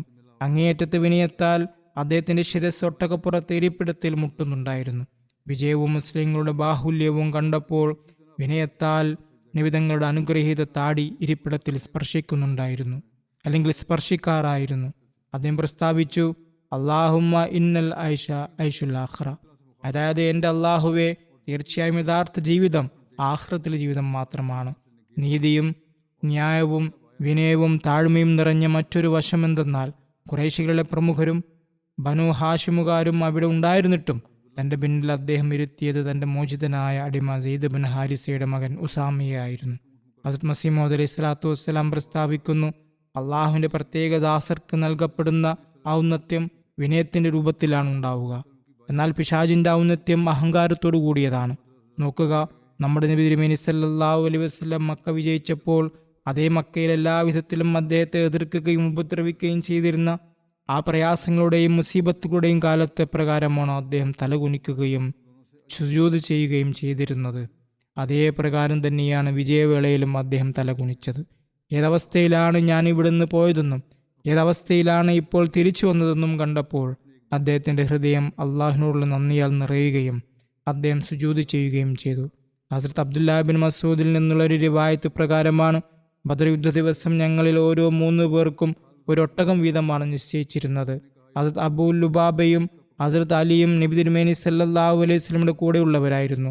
നബി തിരുമേനിയുടെ കാൽനട സവാരിയുടെ ഊഴം വന്നപ്പോൾ അവർ രണ്ടുപേരും ഇപ്രകാരം പറഞ്ഞു, നബിതങ്ങൾക്ക് പകരം ഞങ്ങൾ നടന്നുകൊള്ളാം. നബിതങ്ങൾ വാഹനത്തിൽ തന്നെ ഇരുന്നാലും. നബി തിരുമേനി സല്ലല്ലാഹു അലൈഹി വസല്ലം പ്രസ്താവിച്ചു, നിങ്ങൾ രണ്ടുപേരും നടത്തത്തിന്റെ കാര്യത്തിൽ എന്നേക്കാൾ വലിയ ശക്തിയുള്ളവരല്ല. പുണ്യത്തിന്റെ കാര്യത്തിൽ നിങ്ങളെക്കാൾ ആവശ്യക്കാരനല്ലാത്തവനുമല്ല ഞാൻ. മറ്റൊരു റിവായത്ത് പ്രകാരമാണ്, നബി തിരുമേനി സല്ലല്ലാഹു അലൈഹി വസല്ലം തന്റെ സ്വഹാബികളോടൊപ്പം ഒരു യാത്രയിലായിരുന്നു. ഭക്ഷണത്തിനായി ഒരു ആടിനെ തയ്യാറാക്കാൻ അദ്ദേഹം കൽപ്പിച്ചു. ഒരാൾ പറഞ്ഞു, യാ റസൂലല്ലാഹ്, അത് അറുക്കുന്ന ജോലി ഞാൻ ഏറ്റെടുക്കാം. മറ്റൊരാൾ പറഞ്ഞു, യാ റസൂലല്ലാഹ്, അതിന്റെ തോൽ ഞാൻ ഉരിഞ്ഞുകൊള്ളാം. വേറൊരാൾ പറഞ്ഞു, യാ റസൂലല്ലാഹ്, അത് പാകം ചെയ്യുന്നത് ഞാൻ ഏറ്റെടുക്കാം. അപ്പോൾ നബി സല്ലല്ലാഹു അലൈഹി വസല്ലം പറഞ്ഞു, വിറക് ശേഖരിക്കുക എന്നത് എൻ്റെ ഉത്തരവാദിത്തമാണ്. സ്വഹാബികൾ അപേക്ഷിച്ചു, യാ റസൂലല്ലാഹ്, ഞങ്ങൾ നബിതങ്ങൾക്ക് വേണ്ടി അത് ചെയ്തു കൊള്ളാം. നബി തിരുമേനി സല്ലല്ലാഹു അലൈഹി വസല്ലം പറഞ്ഞു, നിങ്ങൾ അത് ചെയ്യുമെന്ന് എനിക്കറിയാം. എങ്കിലും നിങ്ങൾക്കിടയിൽ ഒരു പ്രത്യേക വ്യക്തിയായിരിക്കാൻ ഞാൻ ആഗ്രഹിക്കുന്നില്ല. കാരണം അള്ളാഹു തൻ്റെ ഒരു അടിയാൻ തൻ്റെ കൂട്ടുകാർക്കിടയിൽ വേറിട്ട് നിൽക്കുന്നത് ഇഷ്ടപ്പെടുന്നില്ല. ശേഷം നബി തിരുമേനി എഴുന്നേറ്റ് വിറക് ശേഖരിക്കാൻ തുടങ്ങി. തൻ്റെ വിനയം പ്രകടമാക്കാത്ത ഒരു സന്ദർഭവും അദ്ദേഹത്തിൻ്റെ ജീവിതത്തിൽ ഉണ്ടായിരുന്നില്ല. ആസ്വദ നിവേദനം ചെയ്യുന്നു, നബി തിരുമേനി സല്ലല്ലാഹു അലൈഹി വസല്ലം തൻ്റെ വീട്ടിൽ എന്താണ് ചെയ്യാറുള്ളതെന്ന് ഞാൻ ഹസ്രത്ത് ആയിഷയോട് ചോദിച്ചു. അവർ പറഞ്ഞു, അദ്ദേഹം തൻ്റെ വീട്ടുകാരുടെ ജോലിയിൽ വ്യാപൃതനാകാറുണ്ടായിരുന്നു. അതായത് അവരുടെ ജോലികളിൽ സഹായിക്കുമായിരുന്നു. നമസ്കാര സമയമായാൽ അദ്ദേഹം നമസ്കാരത്തിനായി എഴുന്നള്ളുമായിരുന്നു. വീട്ടുജോലികൾ ചെയ്യാൻ തീർത്തും വിസമ്മതിക്കുന്ന പുരുഷന്മാർക്കും ഇതിൽ പാഠമുണ്ട്. അത് കാരണം ഭാര്യമാർക്ക് പരാതിപ്പെടാനുള്ള അവസരം ലഭിക്കുന്നു. ഹിഷാം ഇബ്നു ഉർവ തന്റെ പിതാവിൽ നിന്ന് പ്രകാരം നിവേദനം ചെയ്യുന്നു, ഒരാൾ ഹസ്രത്ത് ആയിഷയോട് ചോദിച്ചു, നബിതങ്ങൾ തന്റെ വീട്ടിൽ എന്തെങ്കിലും ജോലി ചെയ്യാറുണ്ടോ? അവർ പറഞ്ഞു, അതെ. നബിതങ്ങൾ തന്റെ ചെരുപ്പ് സ്വയം നന്നാക്കുമായിരുന്നു, തന്റെ വസ്ത്രം സ്വയം തുന്നുമായിരുന്നു. നിങ്ങളൊരാൾ തന്റെ വീട്ടിൽ ജോലി ചെയ്യുന്നത് പോലെ അദ്ദേഹം തന്റെ വീട്ടിലും ജോലി ചെയ്യുമായിരുന്നു. നബി തങ്ങളുടെ മാതൃക കണ്ടുകൊണ്ട് സ്വഹാബികളും തങ്ങളുടെ ഭാര്യമാരെ വീട്ടുജോലികളിൽ സഹായിക്കാറുണ്ടായിരുന്നു എന്ന് ഇതിൽ നിന്ന് വ്യക്തമാകുന്നു. എന്നാൽ വീടിൻ്റെ കാര്യത്തിൽ പ്രാഥമിക ഉത്തരവാദിത്വം ഭാര്യമാർക്കാണെന്നും ഇത് കേട്ടതുകൊണ്ട് അവർ തങ്ങളുടെ കടമകളിൽ നിന്ന് ഒഴിവായി എന്ന് കരുതരുതെന്നും കൂടി ഇവിടെ ഞാൻ വ്യക്തമാക്കട്ടെ. എങ്കിലും അവരെ സഹായിക്കുക എന്നത് പുരുഷന്മാരുടെ ഉത്തരവാദിത്തമാണ്. മറ്റൊരു റിവായത്തിൽ ഖാസിം നിവേദനം ചെയ്യുന്നു, ഹസ്രത്ത് ആയിഷയുടെ നബിതങ്ങൾ വീട്ടിലെന്താണ് ചെയ്യാറുള്ളതെന്ന് ചോദിക്കപ്പെട്ടപ്പോൾ അവർ പറഞ്ഞു, നബി തിരുമേനി സല്ലല്ലാഹു അലൈഹി വസല്ലം മനുഷ്യരിൽ ഒരു മനുഷ്യനായിരുന്നു. അദ്ദേഹം തൻ്റെ വസ്ത്രം സ്വയം കുടഞ്ഞു വൃത്തിയാക്കുമായിരുന്നു, തൻ്റെ ആടിനെ സ്വയം കറക്കുമായിരുന്നു, തൻ്റെ ജോലികൾ സ്വയം നിർവഹിക്കുമായിരുന്നു. ഹസ്രത്ത് അബൂ ദർദായിൽ നിന്നുള്ള ഒരു റിവായത്തിൽ ഇതിന് സമാനമായ കാര്യങ്ങൾക്കൊപ്പം ഇപ്രകാരം കൂടി പരാമർശിക്കുന്നു, അദ്ദേഹം കമ്പിളി വസ്ത്രം ധരിക്കുമായിരുന്നു, കന്നുകാലികളെ കെട്ടുമായിരുന്നു, അതിഥികളുടെ കാര്യങ്ങൾ അന്വേഷിക്കാൻ നേരിട്ട് പോകുമായിരുന്നു, അതിഥി സൽക്കാരം അദ്ദേഹം നേരിട്ട് തന്നെ നിർവഹിക്കുമായിരുന്നു. വസ്ത്രം കട്ടിയുള്ളതോ പരുപരുത്തതോ ആണെങ്കിൽ പോലും ഏതുതരം വസ്ത്രവും അദ്ദേഹം ധരിക്കുമായിരുന്നു. അദ്ദേഹത്തിന് യാതൊരുവിധ നിർബന്ധവുമില്ലായിരുന്നു. ലാളിത്യമായിരുന്നു നിബിതങ്ങളുടെ രീതി. അത് ആമിർ ഇബ്നു റബിയ നിവേദനം ചെയ്യുന്നു, ഒരാൾ പറഞ്ഞു, ഞാൻ നബി തിരുമേനിയോടൊപ്പം മസ്ജിദിലേക്ക് പുറപ്പെട്ടു. അതിനിടയിൽ അദ്ദേഹത്തിൻ്റെ ചെരുപ്പിൻ്റെ വാറ് പൊട്ടിപ്പോയി. ഞാൻ ആ ചെരുപ്പ് വാങ്ങി നന്നാക്കാൻ തുടങ്ങിയപ്പോൾ അദ്ദേഹം അത് എൻ്റെ കയ്യിൽ നിന്ന് തിരികെ വാങ്ങിക്കൊണ്ട് പറഞ്ഞു, ഇതൊരു മുൻഗണനാപരമായ പെരുമാറ്റമാണ്, എനിക്ക് മുൻഗണനാപരമായ പെരുമാറ്റം ഇഷ്ടമല്ല. ഹസന bin Khalid, Suwa bin Khalid എന്നിവരിൽ നിന്നുള്ള റിവായത്ത് ഇപ്രകാരമാണ്. അവർ രണ്ടുപേരും നബി തിരുമേനിയുടെ സന്നിധിയിൽ ഹാജരായപ്പോൾ അദ്ദേഹം തൻ്റെ വീടിൻ്റെയോ മതിലിൻ്റെയോ അറ്റകുറ്റപ്പണികളിൽ മുഴുകിയിരിക്കുകയായിരുന്നു. സ്വന്തം കൈകൊണ്ട് അദ്ദേഹം തൻ്റെ ജോലികൾ ചെയ്യുകയായിരുന്നു. അതുപോലെ മസ്ജിദ് നബിയുടെ നിർമ്മാണത്തെക്കുറിച്ച് സഹീഹ് ബുഖാരിയിൽ വിശദമായി പ്രതിപാദിക്കുന്നുണ്ട്. 2 ആൺകുട്ടികളുടെ ഉടമസ്ഥതയിലുള്ള സ്ഥലത്ത് നിവേദങ്ങളുടെ ഒട്ടകം ചെന്നു നിന്നപ്പോൾ ഈ സ്ഥലം നമുക്ക് അനുയോജ്യമാണെന്ന് അദ്ദേഹം പ്രസ്താവിച്ചു. ആ കുട്ടികൾ സ്ഥലം വെറുതെ നൽകാൻ തയ്യാറായെങ്കിലും അദ്ദേഹം അവർക്ക് അതിൻ്റെ വില നൽകുക തന്നെ ചെയ്തു. അദ്ദേഹം മറ്റുള്ളവരോടൊപ്പം ചേരുകയും ഇഷ്ടികകൾ ചുമക്കുകയും ചെയ്തു. നിർമ്മാണ പ്രവർത്തനങ്ങളിൽ അദ്ദേഹം പങ്കാളിയായി. അതുപോലെ ഹസ്രത്ത് ബറാ ബിൻ ആസിബ് പ്രസ്താവിക്കുന്നു, ഖന്തക് യുദ്ധ ദിവസം നബി തിരുമേനി സല്ലല്ലാഹു അലൈഹി വസല്ലം മണ്ണ് ചുമക്കുന്നത് ഞാൻ കണ്ടു. മണ്ണ് പുരണ്ട അദ്ദേഹത്തിൻ്റെ നെഞ്ചിലെ രോമങ്ങൾ പോലും മറഞ്ഞുപോയ അവസ്ഥയായിരുന്നു. ഹസ്രത്ത് അനസ് ബിൻ മാലിക് പ്രസ്താവിക്കുന്നു, ഒരു ദിവസം രാവിലെ അബ്ദുല്ലാ ബിൻ അബി തൽഹയെയും കൊണ്ട് ഞാൻ നബി തിരുമേനിയുടെ അടുക്കൽ ചെന്നു. കുട്ടിക്ക് തേൻ മധുരം നൽകാനായി ചെന്നതായിരുന്നു ഞാൻ. ആ സമയത്ത് അദ്ദേഹം തൻ്റെ കയ്യിൽ മൃഗങ്ങൾക്ക് അടയാളം വെക്കാനുള്ള ഉപകരണവുമായി നിൽക്കുകയായിരുന്നു. സദക്കയുടെ ഒട്ടകങ്ങൾക്ക് അദ്ദേഹം അടയാളം ഇട്ടുകൊണ്ടിരിക്കുകയായിരുന്നു. സഹായികളെ വിളിക്കുന്നതിന് പകരം അവസരം ലഭിക്കുന്നിടത്തെല്ലാം ഓരോ ജോലികളും സ്വയം ചെയ്യുക എന്നതായിരുന്നു അദ്ദേഹത്തിൻ്റെ രീതി. മറ്റൊരു റിവായത്തിൽ ഹസ്രത്ത് അബു ഉമാമ അൽ ബാഹിലി പറയുന്നു, നബി തിരുമേനി സല്ലല്ലാഹു അലൈഹി വസല്ലം ഒരു വടിയുടെ സഹായത്തോടെ നടന്ന് ഞങ്ങളുടെ അടുക്കൽ ആഗതരായി. അദ്ദേഹത്തെ കണ്ടപ്പോൾ ഞങ്ങൾ എഴുന്നേറ്റ് നിന്നു. അപ്പോൾ അദ്ദേഹം പ്രസ്താവിച്ചു, പേർഷ്യക്കാർ തങ്ങളുടെ പ്രമുഖർക്ക് വേണ്ടി ചെയ്യുന്നത് പോലെ നിങ്ങൾ ചെയ്യരുത്. ഞങ്ങൾ അപേക്ഷിച്ച് യാ റസൂലല്ലാഹ്, നിബിതങ്ങൾ ഞങ്ങൾക്ക് വേണ്ടി അള്ളാഹുവിനോട് ദുആ ചെയ്താലും. അദ്ദേഹം ഇപ്രകാരം ദുആ ചെയ്തു, അല്ലാഹുമ്മ അഗ്ഫിർ ലനാ വർഹംനാ വർള അന്നാ വതഖബ്ബൽ മിന്നാ വഅദ്ഖിൽനാ ജന്നത വനജ്ജിനാ മിനന്നാരി വഅസ്ലിഹ് ലനാ ഷഅനനാ കുല്ലഹു. അതായത്, അല്ലാഹുവേ, ഞങ്ങൾക്ക് പുറത്തു തരികയും ഞങ്ങളോട് കരുണ കാണിക്കുകയും ചെയ്യണമേ. ഞങ്ങളിൽ നീ പ്രീതനാവുകയും ഞങ്ങളിൽ നിന്ന് ഇത് സ്വീകരിക്കുകയും ചെയ്യണമേ. ഞങ്ങളെ സ്വർഗത്തിൽ പ്രവേശിപ്പിക്കുകയും നരകത്തിൽ നിന്ന് രക്ഷിക്കുകയും ചെയ്യണമേ. ഞങ്ങളുടെ എല്ലാ കാര്യങ്ങളും നന്നാക്കി തരണമേ. നിവേദനം പറയുന്നു, നിബിതങ്ങൾ ഞങ്ങൾക്ക് വേണ്ടി ഇനിയും കൂടുതൽ പ്രാർത്ഥിച്ചിരുന്നെങ്കിൽ എന്ന് ഞങ്ങൾ ആഗ്രഹിച്ചു. അപ്പോൾ നബി തിരുമേനി പ്രസ്താവിച്ചു, എല്ലാ കാര്യങ്ങളും ഞാൻ ഇതിൽ ഉൾപ്പെടുത്തിയിട്ടില്ലേ? അതായത് അത്രയും സമഗ്രമായ പ്രാർത്ഥനയാണിത്. ഇത് നിങ്ങൾ പതിവാക്കുക. അത് മുസ്ലിം മൗദൂഅ് പ്രതിപാദിക്കുന്നു, നബിതങ്ങളുടെ വിനയത്തിൻ്റെ അവസ്ഥ എങ്ങനെയെന്നാൽ തൻ്റെ വരവിൽ ആളുകൾ എഴുന്നേറ്റ് നിൽക്കുന്നത് അദ്ദേഹം വിലക്കുമായിരുന്നു. അദ്ദേഹം പ്രസ്താവിച്ചു, ഇതൊക്കെ ഇറാനികളുടെ രീതിയാണ്. ഞാൻ ഒരു രാജാവല്ല, മറിച്ച് അള്ളാഹുവിനെ ഒരു നബിയായാണ് നിയോഗിച്ചിരിക്കുന്നത്. നബി തിരുമേനിയുടെ വിനയത്തിൻ്റെ ആ മാനദണ്ഡങ്ങൾക്ക് സമാനമായ മറ്റൊന്ന് എവിടെയും കാണാൻ സാധ്യമല്ല. അള്ളാഹുവിൻ്റെ സാമീപ്യം ലഭിക്കുന്നവരാകാൻ നാം പിന്തുടരേണ്ടതും ഈ ഉത്തമ മാതൃകയെയാണ്. ഹദ്റത്ത് മസീഹ് മൗഊദ് അലൈഹി സ്വലാത്തു വസ്സലാം നബിതങ്ങളുടെ മാതൃകയുടെ വെളിച്ചത്തിൽ നമുക്ക് ഇപ്രകാരം ഉപദേശം നൽകിക്കൊണ്ട് പ്രസ്താവിക്കുന്നു, എൻ്റെ അഭിപ്രായത്തിൽ പരിശുദ്ധി കൈവരിക്കാനുള്ള ഏറ്റവും നല്ല മാർഗം ഇതാണ്. ഇതിനേക്കാൾ മികച്ച മറ്റൊരു മാർഗം ലഭിക്കുക അസാധ്യമാണ്. അതായത്, മനുഷ്യൻ അറിവിലോ കുടുംബമഹിമയിലോ സമ്പത്തിലോ യാതൊരുവിധ അഹങ്കാരമോ ഗർവമോ നടിക്കരുത്. അള്ളാഹു ഒരാൾക്ക് ഉൾക്കാഴ്ച നൽകുമ്പോൾ അന്ധകാരങ്ങളിൽ നിന്ന് രക്ഷിക്കാൻ കഴിയുന്ന ഓരോ പ്രകാശവും ആകാശത്ത് നിന്ന് തന്നെയാണ് വരുന്നതെന്നും മനുഷ്യൻ എപ്പോഴും ആകാശത്തു നിന്നുള്ള പ്രകാശത്തിന് ആവശ്യക്കാരനാണെന്നും അയാൾ തിരിച്ചറിയുന്നു. ആകാശത്തു നിന്നുള്ള സൂര്യപ്രകാശം എത്തുന്നതുവരെ കണ്ണിനു പോലും കാണാൻ സാധ്യമല്ല.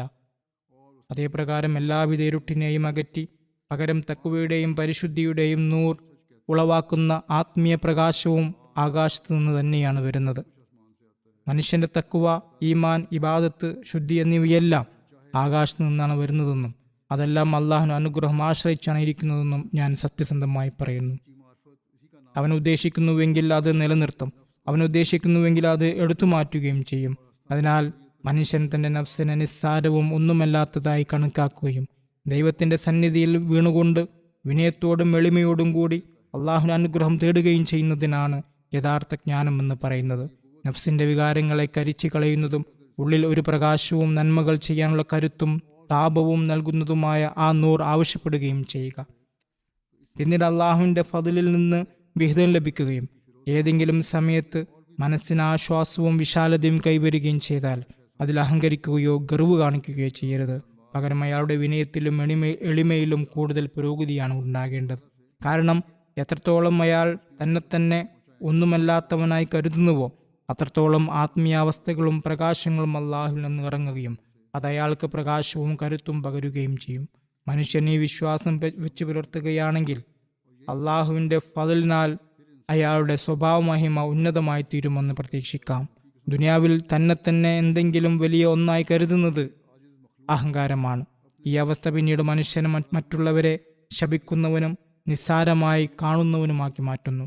തുടർന്ന് അദ്ദേഹം പ്രസ്താവിച്ചു, വിനീതനായ ഒരു സൃഷ്ടിയായ മനുഷ്യൻ സ്വന്തം കർമ്മദോഷത്താൽ തന്നെ എന്തെങ്കിലുമായി കരുതാൻ തുടങ്ങുന്നു. അഹങ്കാരവും ഗർവവും അയാളിൽ വന്നുചേരുന്നു. അള്ളാഹുവിന്റെ മാർഗത്തിൽ മനുഷ്യൻ തന്നെ എല്ലാവരെക്കാളും ചെറിയവനായി കാണുന്നതുവരെ അയാൾക്ക് മോചനം ലഭിക്കുകയില്ല. ഭഗത് കബീർ എന്ന ഇന്ത്യയിലെ ഒരു സൂഫി കവി സത്യമാണ് പറഞ്ഞത്. ലോഹുവാഹും നീച്ച് ഭലെ ഹർ കോയാ കിയ സലാം ജേ ഹോത്തെ ഘർ ഊഞ്ച് കെ മിൽത്ത കഹാം ഭഗവാൻ. അതായത്, നാം ഒരു ചെറിയ കുടുംബത്തിൽ ജനിച്ചത് അള്ളാഹുവിനോടുള്ള ശുക്രാണ്. ഒരു ഉന്നത കുടുംബത്തിലാണ് ജനിച്ചിരുന്നെങ്കിൽ നമുക്ക് ദൈവത്തെ ലഭിക്കുമായിരുന്നില്ല. ആളുകൾ തങ്ങളുടെ ഉന്നത കുലത്തിൽ അഭിമാനിക്കുമ്പോൾ വസ്ത്രം നെയ്യുന്ന ജോലി ചെയ്തിരുന്ന കബീർ തന്റെ ആ അവസ്ഥയെ നോക്കി നന്ദി പ്രകടിപ്പിക്കുമായിരുന്നു. അതിനാൽ മനുഷ്യൻ ഓരോ നിമിഷവും താൻ എത്രത്തോളം നിസ്സാരനാണെന്ന് സ്വയം നോക്കി മനസ്സിലാക്കണം. എൻ്റെ വ്യക്തിത്വത്തിന് എന്ത് വിലയാണുള്ളത്? ഏതൊരു മനുഷ്യനായാലും അയാൾ എത്ര വലിയ കുടുംബത്തിൽ ജനിച്ചവനാണെങ്കിലും ശരിയായ കാഴ്ചപ്പാടുണ്ടെങ്കിൽ പ്രപഞ്ചത്തിലെ ഏതെങ്കിലും ഒരു വശത്ത് താൻ അയോഗ്യനും നിസ്സാരനുമാണെന്ന് അയാൾക്ക് തീർച്ചയായും ബോധ്യപ്പെടും.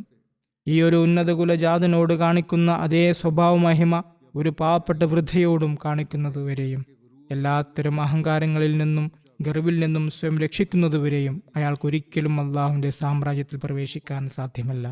ദൈവത്തെ നേടണമെങ്കിൽ വിനയം എന്നത് അനിവാര്യമായ നിബന്ധനയാണ്. വിനയത്തിന്റെ യാഥാർത്ഥ്യം മനസ്സിലാക്കാനും നബി തിരുമേനി സല്ലല്ലാഹു അലൈഹി വസല്ലമയുടെ ഉത്തമ മാതൃക എപ്പോഴും കൺമുന്നിൽ വെക്കാനും അള്ളാഹു നമുക്ക് തൗഫീഖ് നൽകുമാറാകട്ടെ.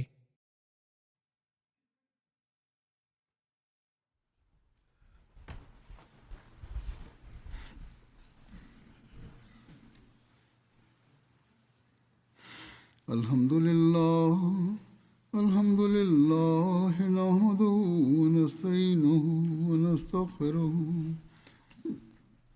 വനുഅ്മിനു ബിഹി വനതവക്കലു അലൈഹി വനഊദു ബില്ലാഹി മിൻ ശുറൂരി അൻഫുസിനാ വമിൻ സയ്യിആതി അഅ്മാലിനാ മൻ യഹ്ദിഹില്ലാഹു ഫലാ മുദില്ല ലഹു ومن يضلل فلا هادي له ونشهد أن لا إله إلا الله ونشهد أن محمدا عبده ورسوله عباد الله رحمكم الله إن الله يأمر بالعدل والإحسان وإيتاء ذي القربى وينهى عن الفحشاء والمنكر والبغي يعظكم لعلكم تذكرون اذكروا الله يذكركم وادعوه يستجب لكم ولذكر الله أكبر.